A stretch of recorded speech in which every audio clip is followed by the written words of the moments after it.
Like, I've never seen these before. That would perfectly fit in to like Fast One. You're making me question what type of audience I have. I thought you guys would be slobbering over this. A working low mile 2005 Hyundai Elantra sedan in gold or beige. Man, you're making me want to watch Top Gear with these answers. We've got a DCT swapped Skyline, and it shows the downshifting. Very cool. Let's turn up the volume here. I like that keypad.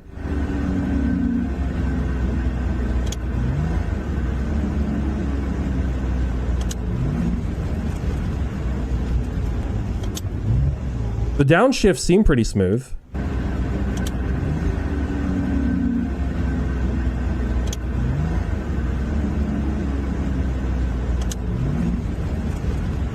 It seems pretty good.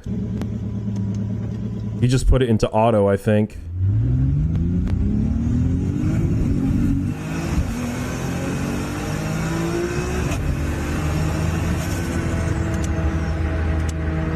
That's pretty cool. So that's with a max ECU and a 7-speed dual clutch, and that was done by Original Auto. This is something I posted a while ago that I thought was kind of neat, and some of you guys even talked about it in the comments of how it's like, I've never seen these before. It looks so cool. Like, so this is called a Toyota Curren ZS, and this has a kind of aftermarket body kit on it. But look at this thing. It's like actually really nice looking. So this, you know, factory, I think the engines, you got the 3S GE or the 5S FE, stock 140 to 180 horsepower. This seems like this would be a great car for a 2J swap. I know it's kind of cliche, but it looks like it would just make perfect sense. You know? I don't think they're very expensive either. That front end is super sweet looking. Oh yeah. All the time, I can never decide what livery to do. My custom livery or the SRS livery. The yellow and red. Because the yellow and red is what I think of when I think of 90s, 2000s tuner car Ricer Mobile, which is my aesthetic, right? This to me is a car that would perfectly fit in to like Fast One and Too Fast, Too Furious, you know? It's just that kind of car with the yellow and red, the bright colors, the stickers, the kind of the anime art. But then this also just looks super cool.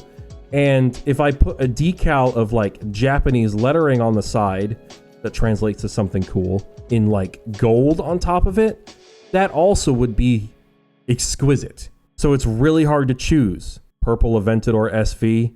Oh yeah, that's right. This car was missing for the longest time. There are only 2 Aventador SVs that are in the Viola Pacife color, this purple. There's a Coupe, which is in Canada right now, not too far from me. It's called Barney. It has the legitimate Valentino Balboni exhaust on it, which is super special. And it's the only coupe, and this is the only roadster, the Barney Roadster. And no one knew where it was until now. Oh yeah, so here is the rear bumper for the M3 GTR being prepped to have a mold be made. This was a while back. Also, you guys shocked me because I did that Baby Driver series not too long ago, and there was an STI in that movie, or an STI made to look like a base WRX, but it was an STI, the old school kind of WRX. It was a Hawkeye, and I was like, man, you know, a long time ago, I really wanted a Blob-Eye. But here's the thing. I figured you guys would prefer the Evo 10 over the Blob-Eye. This is so close, it kind of confuses me. You're making me question what type of audience I have. 750 votes. And this is how close it was between the Evo 10 and the Blob-Eye. Almost right down the middle. Working on a Camaro. Nothing beats a Jet 2 holiday. Well, that was a pretty good 0 to 60. Is this Forza Horizon 4? Man, Forza Horizon 4 was fun. It got boring in the end, but Forza Horizon 4 was so much better than Forza Horizon 5. I don't know what they were doing with Forza Horizon 5, but 4 was actually kind of special. I don't know what they were thinking with 5. So I asked you guys, you know, what your dream supercars were. The must-have, the one you'd never sell. Did I say supercars? It doesn't matter. So here's my dream supercar. This is an Aventador SV. Ignore the fact it's a Roadster. I'll never get a Roadster. And what I'd want to do is I'd want to get one, paint it in this color, which is called Blue Lyle. And then I'd want to put a full Capristo exhaust on it because it makes the car sound like a McLaren F1 GTR, and put some gold HRE 501 wheels on it. So this color with these wheels would be mwah, bellissimo. So I tried again. You know, we got the WRC version of the Blob Eye, and we got the FQ400, and still the Subaru wins. And that's with 550 votes. Like, this is sweet, but I thought you guys would be slobbering over this. I'm so confused about my audience. I thought I had you guys pegged.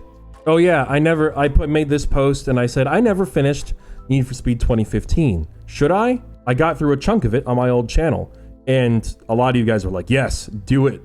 And then one of you was like, do it for Ken Block. So I have a members video that shows like the highlights from my old channel of like how far I got.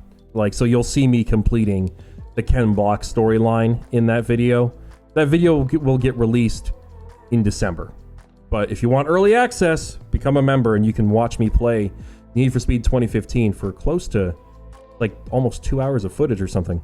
What is your end game car? What do we got here, boys? Mine's pretty obvious. End game basically means once you have it, you'd never sell it. You'd have to die to lose it. So I put my purple and black M3 GTR that I'm building right now. That's pretty obvious. We got Past Apartment here saying this. Is it considered an MX-5 in this country, or is it the new Miata basically? Great for twisty roads. Cameron says a 66 to 73 Lamborghini Miura in yellow with the silver two-tone, or an ST165 Celica in maroon. The 89 Crown Vic. That's an interesting choice, but that's cool. The 96 Mustang GT and the 94 F-150, an 05 GT supercar, or a GT40 kit car with a mod motor. That would be pretty cool. I like that choice. The Cannonball Run style Lamborghini Countach, a Mark IV Supra, or a WRX STI, like a 99, okay, or a Hawkeye. Enough Gap says a working low-mile 2005 Hyundai Elantra sedan in gold or beige with the auto 4-speed slush box, GLS trim specifically, and cloth seats. I don't need no fancy schmancy leather. Usually you have to ask for cloth to get cloth these days. But that would be the one car you'd have to pry from my cold, dead hands. The 1980s W123 or an Audi A4 B5. That's cool. That's of another time. Oh, McLaren F1 kind of GTR longtail style. Yeah, that's probably the car for a lot of people. FC RX-7 to rip around a track. Respect. Serious Lettuce says the next car. I get bored with every car after driving it for several years. Volvo S70 or S80 with the 2.5 TDI. A new Honda Civic Type R. You got the Mantis R34 once again. 3D model's looking pretty cool. Jeep Rubicon Gladiator with a diesel engine. That sounds like a hoot and a holler. 993 Turbo. Sure. Holden WB Ute with a twin turbo LS. There's one thing that the Australians are good at is they are really good at building burnout cars. C7 Vet. A C7 Vet is a really good all-rounder when it comes to cars. Oh, that's yours. Very nice. Lotus Carlton. I'm not sure what that is. Ride Tech did an amazing 86 Yugo hot rod using 2 Cadillac Eldorado engines. Other dream would be a 1999 Mitsubishi 3000 GT. What is this? This is insane looking. Wow. Volvo S60 V70R. Noble M600. Man, you're making me want to watch Top Gear with these answers. No, well, they can't be imported right now, but some of them might be on the show or display. It probably wouldn't be hard to get at least one version of a Noble on show or display, because those are pretty low volume cars Because those cars are pretty analog too, aren't they? Yeah, so there's a Noble in there. You could get one. A 2010 to 2018 Noble M600 Carbon Sport, whatever that means. There's a whole bunch of R34s in here. You got the V-Spec and V-Spec 2N1. I think those are referring to Midnight Purple cars. You got the M-Spec NUR. The Noble's a good one. Are Koenigsegg's in here? Oh, the Bugatti Divo's in there. The Cento Dieci is. The EB110. Ferrari Enzo. The Gordon Murray T50. Oh, the Koenigsegg 1. Jesus Christ. The CCR. There's a Holden in here. There's a couple Mazdas. There's the Mazda MX-5. McLaren F1, I'm not surprised. And kind of unnecessary at this point. The Pagani Zonda. Okay. Pretty much every Zonda's allowed. Pretty much every freaking Porsche in existence. If you want a 22B, you can bring one in. 94 Ford Ranger. 70 Super B Roadrunner. But you have a truck that's not going anywhere. Some neat cars you guys got for your list.